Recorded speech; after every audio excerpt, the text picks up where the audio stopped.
Tani është koha të flasun. Kam hyrë sot në Kuvendin e Republikës së Shqipërisë në orën 7:30 në zyrë për punë. Kam dalë prej aty e kam shkuar në terren, po prapë për punë. Jam kthyer po përsëri aty edhe si për herë kam parë sulmuesit gati tek dera e kuvendit. Jam gjetur në zyrën time për të vijuar me punën. Ashtu siç kam zbritur poshtë, jam gjetur po përsëri në zyrën time për shkak të njerëzve që vinë në derën e kuvendit të kërkojnë dhe duhet i kthesh përgjigje. Po aty. Ndërkohë që bëja këtë ecë jake, mu shfaq videoja që do e keni këtu. E sulmit të një individi dhe të një gazetari, ndaj kolegëve të mi, Ervin Hoxha dhe Sara Mile. Mu aty poshtë, kuvendit, edhe në rrugën, ngjitur me të, duke i ndjekur nga pas. Kam parë këtë sulmuesin në video që fyen, ofendon, flet me fjalë banale. Po aty. Nga zyra sipër, duke gjuar zhurmë poshtë, kam parë poshtë në trotuar, përballë hyrjes së kryesisë kuvendit, pra të zyrave tona, gazetarin dhe sulmuesin. E keni dhe këtë video këtu në vijim. Duke komunikuar bashkë, apo duke bërë plane për të tjerë deputet që duhet sulmuar dhe linçuar. Kam dalë, sepse kisha lënë njerëz pranë kuvendit për t'i takuar po prapë. Hera e treta, e katërt. Janë videot e kamerave të godinës kuvendit po aty. Jam kthyer dhe kam parë po prapë bashkë në të njëjtin vend ku duken në video, duke komunikuar.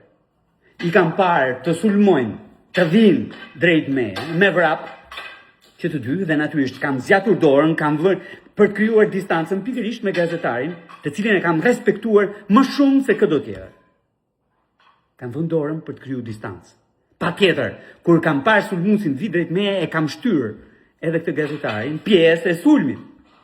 Ndaj meje, pa shkak, pa asnjë shkak, fare, zero, pa asnjë shkak. I kam thënë shumë qartë Marcelit, që kur vjen me sulmues, me mua nuk kem më punë. Largohu nga këtu. Dhe natyrisht jam marrë me atë që po shante, dhe duket edhe në video që po shan. Madje bën edhe më shumë se kaq. Vë në gojën time fjalë që i nxori ai nga goja, jo unë. Nuk i kam thënë asgjë nga ato që ka thënë ai me gojën e tij për veten e tij. Po i kam thënë ato që dëgjohen aty shumë qartë. Shumë qartë. Dhe natyrisht, janë fjalë që i meriton një sulmues. Edhe njëherë, gazetarin Marcel Rupi e kam respektuar në çdo rast. I kam ndaluar kur të tjerët si ndalonin. I kam folur kur të tjerët si flisnin. I jam përgjigjur kur të tjerët si përgjigjeshin. Edhe pse e kam ditur shumë mirë, shumë qartë, se çfarë qëndrimi ka, çfarë pozicioni mban. Dhe pse merret me mua gjithkohës. Pra e kam respektuar në çdo rast. Ftojeni ta pohoj ose ta mohoj këtë gjë. Po sot i kam treguar distancën sepse ishte me një sulmues. Ishte pas një akti të ndërmarrë ndaj kolegëve të mi deputet. Bashkë me sulmuesin. Akt linçimi, sipas atij manualit të ndyrë të dhunës që qarkullon gjatë gjithë këtyre ditëve. Shikoni, nuk shkruhet kërkund në letrat e këtij vendi që një atje matan ka të drejtë të fyjë, të shajë, të sulmojë, të godas në mënyrë permanente një individ, qoftë edhe kur ky mban mandat, dhe ai individi që sulmohet, shahet, fyet, kërcënohet, goditet, ka për detyrë t'i durojë të gjitha këto. Jo, ky është fashizëm. Është fashizëm. Ky qytet, fashizmin se ka pranuar kurrë. E ka luftuar gjithkohës. Unë jo, as kam për ta pranuar ndonjëherë fashizmin. Në rrugët e këtij qyteti, apo në rrugët digjitale, po të doni. Jam më i sulmuari. Kam fshirë deri tani gati 10.000, 11.000 adresa për 45 ditë. Individuale. pas një postim, me 4-5 miq, 20-30 maksimumi, po 0 postime, pa fytyrë, pa emër, me sulme nga më të ndyrat, nga më ordineret, ndaj meje. Ndërkohë që nuk kam patur sulm të tillë, ndonjëherë në jetën time. Fill pas kësaj ngjarjeje, të para përgatitur ndaj meje, në kuadër të një sulmi që fillon atje ku ka nisur gjithmonë tek ai njështri i dhunës prej 35 vitesh në këtë vend, vijon me djemtë e tij, Selfio Qorin edhe Avrom Shehajn, tufat, çetat e tyre, dhe natyrisht të gjithë ta tjerët që sulmin e dhunshëm e kanë pjesë të tyre. Kam vjuar punën, kam zbritur prapë poshtë, kam qëndruar aty.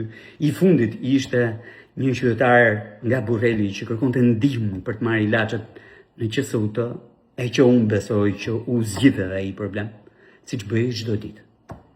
Duke qëndruar në derën e kuvendit, duke u përgjigjur çdo qytetari që është atje për problemet e për hallet e për shqetësimet e tij. Kjo është e gjitha. Tani, lexova edhe këto qëndrimet e shoqatave të gazetarëve. Patjetër që e kam pjesë timen të kërkoj ndjes. Po kujt i kërkoj ndjes? Sulmuesit apo gazetarit? Kujt? Sepse këto kohë gazetarit dhe sulmuesi janë bërë një. Nuk e ndajnë më dot veten e tyre. Po janë një sulmues të dhunshëm në çdo rast. Kaq e thjeshtësh. Kush je? Po. Nuk njoh. Nuk na përfaqësoni. Who the fuck is this guy?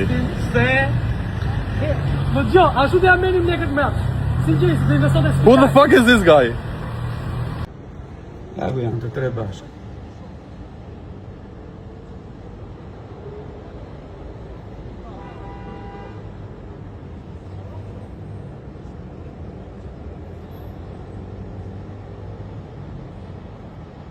Sulmojnë deputetët këtu poshtë, se dalin përpara. Ati bëjmë pyetje, është gjë më normale në botë, por kur fillojnë i shajnë, i fyrin, i ofendojnë, pa i njohur fare, duke i kap në dorë. Këta.